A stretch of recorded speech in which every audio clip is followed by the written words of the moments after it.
C'est le scandale de la rentrée. Début septembre, un médicament fait la une des journaux. La colère et l'inquiétude des patients souffrant de dérèglement de la thyroïde. 3 millions de personnes utilisent en France, regardez, le Levothyrox. Un médicament dont la nouvelle formule provoquerait des effets secondaires.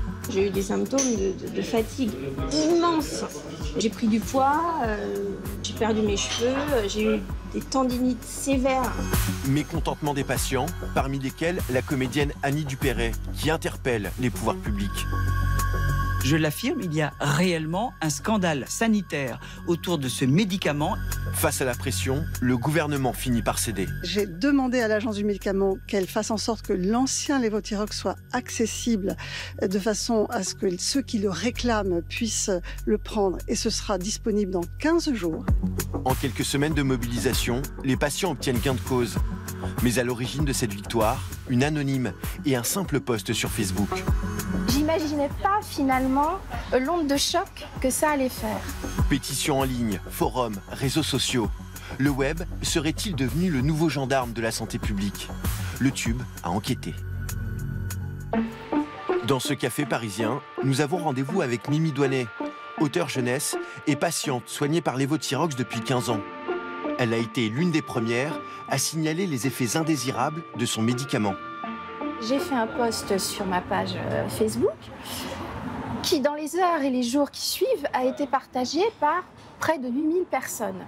Ces 8000 personnes, ça a fait des arborescences qui l'ont partagé et repartagé. Et moi, personnellement, j'ai eu en message personnel des centaines de messages, de questions. Et là, je me suis dit, stop, je ne suis pas médecin, Moi, ça a été juste une alerte. Des patientes qui se transforment en lanceuses d'alerte, un scénario qui se répète. Dans les récents scandales sanitaires, la mobilisation sur les réseaux sociaux a été le préalable à des actions de masse. Pour attirer l'attention des médias, la pétition en ligne est devenue un outil incontournable. Benjamin Desgachons dirige Change.org, une des principales plateformes dans ce domaine. À la base de ces pétitions, on va trouver des victimes qui sont autant de témoignages directs pour les médias. On est dans une époque où la mobilisation se fait beaucoup par recommandation directe, de proche à proche, d'amis à amis. Et c'est vrai que ces pétitions portées par des témoins très forts sont celles qui connaissent le plus grand succès. Les possibilités offertes par Internet donnent à ce phénomène une ampleur inédite. Désormais, les victimes parviennent plus facilement à se faire entendre. Pour Charles-Joseph Houdin, avocat spécialiste des scandales sanitaires, les réseaux sociaux ont inversé le rapport de force. Ce qui est sûr, c'est qu'aujourd'hui, les victimes, mais la société civile en général, ne se laissent plus marcher sur les pieds. On n'est plus tout seul. Le pot de terre contre le pot de fer, ça n'existe plus, ça. Les petits se mettent ensemble pour être plus forts. Et comme ça, on peut avoir accès aux médias traditionnels, on peut avoir accès aux politiques et on peut peser contre les autorités de santé, contre l'État ou contre les laboratoires, parce qu'on n'est plus tout seul. De leur côté, les pouvoirs publics semblent parfois dépassés face à ces mobilisations qui se succèdent.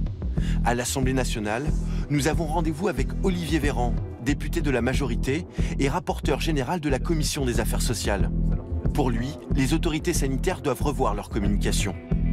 On est en retard par rapport aux réseaux sociaux, parce que les remontées de terrain qui se font jour à partir des usagers de la santé, eh bien, en fait, souvent nous débordent les pouvoirs publics à travers les réseaux sociaux, mais en même temps, ça veut dire que c'est un rôle de sentinelle. Le patient est devenu une sentinelle dans le territoire pour faire remonter ces informations, et c'est souvent comme ça qu'on apprend les choses. Désormais, les publications des patients sur les réseaux sociaux deviennent un enjeu pour les agences sanitaires. Et un homme l'a bien compris. Stéphane Schuck est le fondateur de Capcode, une start-up spécialisée dans le domaine médical. Donc, contrairement à ce qu'on pense, en fait, ce qui est dit sur les réseaux sociaux est pris très au sérieux par vos équipes.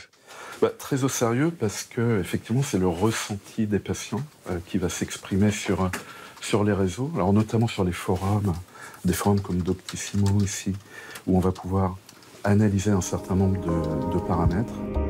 L'entreprise étudie les informations et commentaires publiés par les utilisateurs sur ces sites et les réseaux sociaux. L'algorithme, développé par ces équipes, permettrait de repérer beaucoup plus tôt les effets nocifs de certains médicaments en détectant les signaux d'alerte. Dans certains cas, on peut avoir jusqu'à effectivement 2 ans d'avance sur l'identification d'un signal qui ne va pas forcément se transformer en scandale sanitaire, mais qui va nécessiter Est-ce que ce signal est connu? Est-ce qu'on le retrouve ailleurs? Est-ce qu'on le retrouve dans d'autres bases? Est-ce qu'il faut déclencher une enquête ou pas? Ça nécessite d'être expertisé, mais c'est vraiment ce temps d'avance qui est un atout pour le système, qui est un atout pour la surveillance du médicament. L'analyse de ces données dans le domaine médical permettra-t-elle d'éviter les crises? L'Agence du médicament étudie sérieusement la question. Mais pour le docteur Dupagne, médecin généraliste et blogueur, identifier les signaux d'alerte ne suffit pas. Avec la multiplication des sources d'information, la relation des pouvoirs publics avec les patients doit changer. Et une tradition en France, c'est on ne va pas informer les gens. On va déterminer entre experts quelle est la bonne chose à faire, se vacciner. Et ensuite, une fois qu'on a décidé ce qui est bon, on va donner l'information qui valide notre stratégie en cachant ce qui ne la valide pas.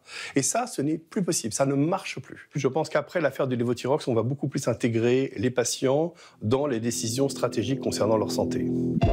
Internet est un puissant vecteur de communication, y compris pour des initiatives controversées. Nous voici à l'Institut pour la protection de la santé naturelle. Derrière ce nom, une organisation qui s'oppose à la campagne de vaccination obligatoire et le fait savoir sur les réseaux sociaux. Augustin Delivoye en est le président. Pour lui, c'est un moyen de contourner les médias traditionnels. En fait, avec les réseaux sociaux, on a la possibilité de créer l'information. C'est peut-être la force qu'on a par rapport aux médias traditionnels. Eux, ils la commentent, nous, on va pouvoir la créer. Et du coup, si on arrive à créer des liens entre les deux, entre le tempo des médias traditionnels et celui des réseaux sociaux, on peut vraiment changer la donne et l'emporter. Et faire en sorte que les sujets enterrés soient à nouveau discutés, faire en sorte que des sujets oubliés ou peu connus ou que personne n'avait vus, soudain réapparaissent. Des arguments qui frôlent parfois la désinformation et sont condamnés par une grande partie de la communauté médicale. Preuve que sur les réseaux sociaux, on trouve le meilleur, mais aussi le pire. Bonjour Jawar. Bonjour Isabelle. On a vu dans votre reportage l'impact de ces lanceurs d'alerte sur le net, un impact décuplé évidemment depuis l'émergence des réseaux sociaux. Oui, alors il faut savoir qu'aujourd'hui, la force des réseaux sociaux, c'est d'abord la visibilité offerte à ces luttes qui, par le passé, seraient restées lettre morte. Ce qu'on remarque aussi, c'est que les réseaux sociaux peuvent servir d'outils de surveillance lors de crises sanitaires. Tout le monde se souvient de la canicule de 2003 et des conséquences qu'elle a eues pour les personnes âgées. Eh bien, pour Olivier Véran, qu'on a vu dans le reportage, les réseaux sociaux auraient pu jouer un rôle. Par exemple, en 2003, ce n'était pas les réseaux sociaux à l'époque, mais la canicule qui a frappé la France, qui a fait des milliers de morts, eh bien, aucune autorité sanitaire n'avait eu de signaux d'alerte. Et en fait, c'est les données qui venaient des médecins des urgences ou des maisons de retraite, les pompiers, et voire les morgues qui étaient saturées, qui petit à petit ont fait un bruit de fond qui est remonté. Si on avait eu les réseaux sociaux à l'époque, on aurait su plus tôt que la canicule était en train de faire vraiment des dégâts dans la population, on aurait réagi plus tôt et ça aurait sauvé des vies. Alors en 2003, la canicule avait fait 15 000 morts en France et 70 000 au niveau européen. On imagine mal aujourd'hui les réseaux sociaux rester insensibles face à une telle situation. Merci beaucoup Jawar.